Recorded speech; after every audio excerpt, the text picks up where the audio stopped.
Oi, ouvinte que está escutando o Sarau! Seja bem-vindo a mais esse episódio que está começando. E hoje tem mais uma história para você que está ouvindo. E tem mesmo, porque inclusive o assunto que eu queria falar aqui hoje, eu lembrei porque eu fiquei sem internet essa semana, sabe? Vixe, seu cuia. E sem internet a minha vida não mudou muito, porque eu não faço quase nada na internet. A única coisa que eu uso internet em casa é para ouvir as histórias do Sarau. Oxi, mas o senhor está escutando suas próprias histórias?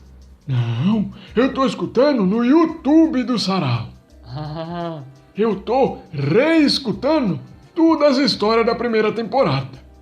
Mas eu só percebi que a internet da minha casa não tava pegando quando eu fui mandar uma mensagem para você, Lucas, perguntando se você ia querer esse bolo de cenoura que eu trouxe. claro que eu queria. Então, eu imaginei que você fosse querer mesmo. Só que não dava para conferir se você ia querer ou não, porque minhas mensagens ainda não estão funcionando. Mas até hoje ainda não resolveu a internet da sua casa, seu cuia? Ainda não, você acredita? Ah, depois daqui eu passo lá para dar uma olhada no que tá acontecendo então. Obrigado, Lucas. Mas o que eu ia dizer é que essa falta de internet e essa dificuldade de mandar mensagem para outra pessoa me lembrou de como a gente fazia antes de surgir a internet. Que muita gente lembra só das cartas, mas as cartas eram igual que os e-mails de hoje em dia. A gente usava para mandar coisa escrita mais longa ou então documento. O que a gente usava para mandar recadinho assim, de conversa, era os pombos. Porque pombo tem infinitos por aí. Dá em árvore esses bichos. Não, né, seu cuia? Eles dão em árvore. Você já foi bem cedinho em algum bosque ou em alguma coisa assim? Dá pra ver eles saindo tudo de dentro das árvores que eles dormem. Ah, sim, mas eles não nascem nas árvores. Geralmente nasce sim, Lucas. Porque o ninho deles normalmente fica nas árvores. E como eles nascem no ninho, É, verdade. então pomba literalmente nasce em árvore. E por esse motivo a gente começou a usar eles para levar as mensagens para as outras pessoas. E era muito simples. A gente geralmente jogava uns milho ou migalha de pão no chão e rapidinho já aparecia um monte de pomba para comer. Aí a gente perguntava quem deles que queria ganhar um biscoitinho de polvilho ou então uma bolacha água e sal. Sempre tinha um ou outro que já levantava a asa e se apresentava para o serviço. Aí depois disso era só entregar a mensagem para ele e mostrar no mapa qual que era a casa que ele tinha que entregar o recado. O bichinho pegava a mensagem com o pé e ia certinho para a casa da pessoa. A troca de mensagem era rápida, igual que hoje em dia com o celular. Normalmente a pessoa respondia a mensagem com o mesmo passarinho. E aí, para continuar a conversa, tinha que chamar outro pombo para fazer o serviço, porque aquele parava para comer o pagamento que a gente dava. Era muito prático.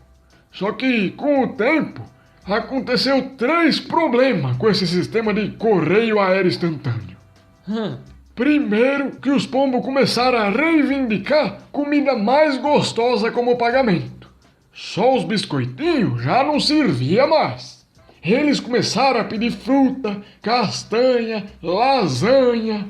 Aí já começou a ficar muito caro esse serviço de troca de mensagem. O segundo problema foi que muitos dos pombos começaram a não conseguir mais voar.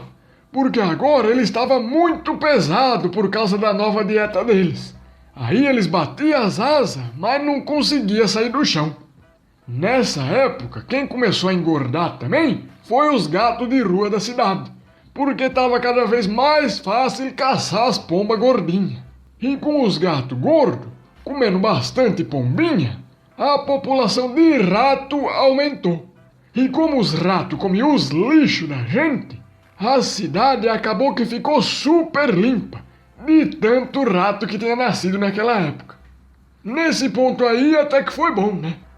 Mas o terceiro problema que apareceu depois de um tempo usando o sistema dos pombo-correio foi que eles começaram a se organizar e construir a máfia dos pombo-correio. Tinha alguns mais poderosos, que era o chefe das famílias. E para conseguir trabalhar de pombo-correio, eles tinham que fazer parte de alguma dessas gangues de máfia.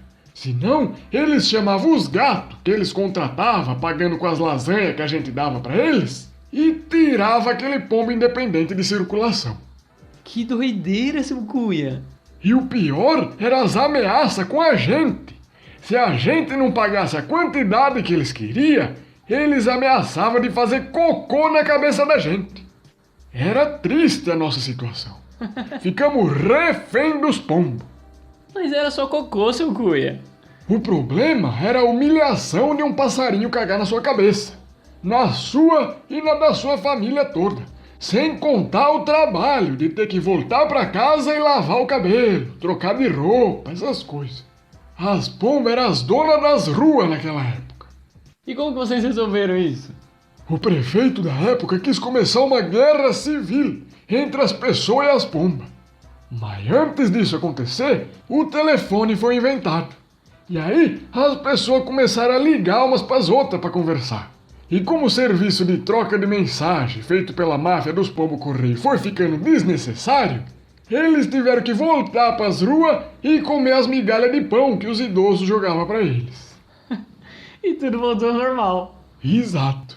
Que loucura, hein? Eu não imaginava que as pombinhas já tinham dominado o comércio de mensagens instantâneas. Tem muita coisa que essa geração sua não imagina. Ainda bem que a gente tem o senhor aqui para contar as histórias, então. A gente tem que sempre lembrar dessas coisas para não cometer os mesmos erros.